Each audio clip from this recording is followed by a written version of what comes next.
नमस्कार दोस्तों, AI1 job गुरु में आपका स्वागत है। दोस्तों, आज हम चर्चा करेंगे यदि आप छत्तीसगढ़ के अंतर्गत किसी भी यूनिवर्सिटी के किसी भी कॉलेज में पढ़ रहे हैं, तो दोस्तों ये खबर आपके लिए है। हम आज दो विषय पर चर्चा करेंगे। पहला, जिनको जनरल प्रमोशन मिल चुका है उनका रिजल्ट कब तक जारी होगा, और दूसरा हम चर्चा करेंगे जिनको अभी एग्जाम देना है, चाहे वो रेगुलर के फाइनल ईयर के छात्र हों या प्राइवेट के कोई भी ईयर के छात्र, उनका टाइम टेबल कब जारी होगा, चाहे आप किसी भी यूनिवर्सिटी से संबंधित हो। तो चलिए हम चर्चा को आगे बढ़ाते हैं। हाल ही में न्यूज़पेपर में एक खबर आया था, ऑनलाइन परीक्षा का फैसला अटका।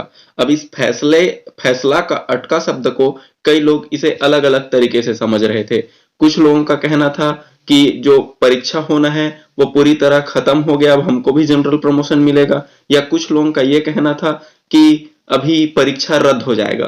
तो ऐसा बिल्कुल नहीं है, क्योंकि जैसा कि हम जानते हैं, देश भर के कॉलेजों और विश्वविद्यालयों में ग्रेजुएशन के अंतिम वर्ष की परीक्षा रद्द करने की मांग पर गुरुवार को विश्वविद्यालय अनुदान आयोग अर्थात यूजीसी ने सुप्रीम कोर्ट में हलफनामा दायर किया, जिसमें उसने कहा कि परीक्षा के बिना मिली डिग्री कहीं भी मान्य नहीं हो सकती।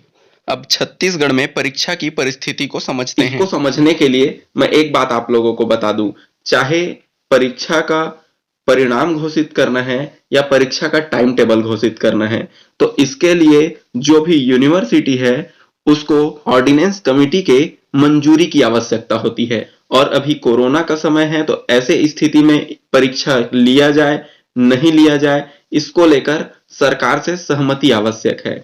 तो इसीलिए जब तक विश्वविद्यालयों को ये ऑर्डिनेंस कमेटी अपनी मंजूरी नहीं देगी, तब तक अभी एग्जाम के डेट नहीं आएंगे। तो चलिए इसको हम समझते हैं क्या है। सबसे पहले मैं आप लोगों को शारदा वर्मा जो संचालक है उच्च शिक्षा विभाग की, वो क्या कहते हैं वो सुनाता हूं। सभी विश्वविद्यालयों से ऑनलाइन परीक्षा को लेकर ऑर्डिनेंस में संशोधन के प्रस्ताव मिल गए हैं। प्रस्ताव को शासन को भेज दिया गया है, प्रक्रिया जारी है, शासन से जल्द मंजूरी की उम्मीद है। तो देखिए, यहाँ पर जैसे ही शासन से यहाँ जवाब आएगा और इसी शासन के मंजूरी के बाद से ही चाहे वो रिजल्ट बनाने की प्रक्रिया हो या फिर टाइम टेबल जारी करने की, वो आगे बढ़ पाएगी। चलिए इसको विस्तार से समझते हैं। प्रदेश के विश्वविद्यालयों के अंतिम वर्ष एवं अंतिम सेमेस्टर की परीक्षाएं ऑनलाइन कराने ऑर्डिनेंस को लेकर शासन स्तर पर चुस्ती नजर नहीं आ रही है। प्रदेश के सभी विश्वविद्यालयों ने एक ही दिन में ऑनलाइन परीक्षा को लेकर प्रस्ताव विद्या परिषद और कार्य परिषद से पास करके उच्च शिक्षा विभाग को भेज दिए, लेकिन स्टूडेंट्स के भविष्य से जुड़े इस गंभीर विषय पर शासन की मुहर नहीं लग सकी है। उच्च शिक्षा विभाग ने 30 जुलाई को आदेश जारी किया है कि प्रदेश के सभी महाविद्यालयों में ऑनलाइन परीक्षा आयोजित की जाएगी।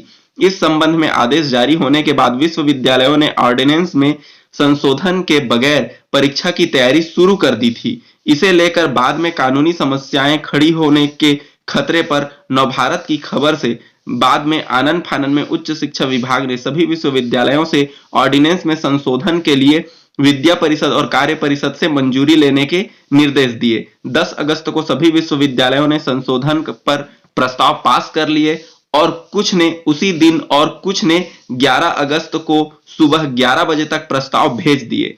अब शासन की मंजूरी और कोऑर्डिनेंस कमेटी के पास होने के बाद ही विश्वविद्यालय परीक्षाओं को लेकर तैयारी को आगे बढ़ पाएंगे। विश्वविद्यालय के अधिकारियों का कहना है कि यदि अभी से प्रश्न पत्र समय सारणी को अंतिम रूप दिए और कोऑर्डिनेंस कमेटी में संशोधन को लेकर कोई आपत्ति आ गई, तो तैयारियां बेकार चली जाएंगी। इसलिए बिना कोऑर्डिनेंस कमेटी की मंजूरी के एक कदम भी आगे नहीं बढ़ाया जा सकता। मतलब जब तक कोऑर्डिनेंस कमेटी की मंजूरी नहीं होगी, तब तक टाइम टेबल जारी नहीं होंगे। तो चलिए उम्मीद करते हैं कि अगले एक सप्ताह के अंदर ये कोऑर्डिनेंस कमेटी की मंजूरी मिल जाएगी, और जैसे ही इसकी मंजूरी मिलेगी तो उसके कुछ दिन में ही आपके टाइम टेबल जारी हो जाएंगे। अब हम चर्चा करते हैं उन छात्रों का जिनको जनरल प्रमोशन मिल गया है, उनके रिजल्ट पर। उच्च शिक्षा विभाग के निर्देशानुसार पूर्व प्राप्तांक आंतरिक मूल्यांकन अथवा असाइनमेंट देकर फाइनल ईयर व फाइनल सेमेस्टर को छोड़कर अन्य रेगुलर स्टूडेंट्स को उत्तीर्ण करने को लेकर स्थायी समिति से मंजूर प्रस्ताव पर भी अभी तक कोऑर्डिनेंस कमेटी की मुहर नहीं लग सकी है। मतलब यहाँ वही चीजें यहाँ पर भी है, ये दोनों के लिए संशोधन कोऑर्डिनेंस कमेटी को जा चुका है, लेकिन कोऑर्डिनेंस कमेटी अभी तक इन दोनों विषयों पर मंजूरी अभी नहीं दी है, और जैसे ही मंजूरी देगी इस पर भी कार्य आगे बढ़ेगा। तो उम्मीद है अगले 10 से 15 दिन के अंतर्गत ये जारी हो जाएंगे, और जैसे ही जारी हो जाएंगे आपको एग्जाम के लिए ज्यादा समय नहीं दिया जाएगा। टाइम टेबल जैसे ही जारी होगा कुछ दिन में ही आपके एग्जाम होंगे। एग्जाम ईमेल या व्हाट्सएप से हमें कैसे देना है और कैसे ऑनलाइन प्रक्रिया होगी, इसके लिए हमने एक वीडियो बनाया है। आप जो स्क्रीन पर वीडियो आ रहा है उसे टच करके आप वहां तक पहुंच सकते हैं, या हम कमेंट में फर्स्ट कमेंट जो होगा आप वहां जो लिंक दिया है उसे टच करके उस वीडियो को देख सकते हैं कि कैसे हम ऑनलाइन पेपर देंगे। ये सारी चीजें स्टेप बाय स्टेप हमने बताया है। तो दोस्तों इसी प्रकार छत्तीसगढ़ के सभी यूनिवर्सिटी एवं छत्तीसगढ़ के जॉब वैकेंसी के लेटेस्ट अपडेट के लिए हमारे चैनल को सब्सक्राइब करें। धन्यवाद। जय हिंद, जय भारत।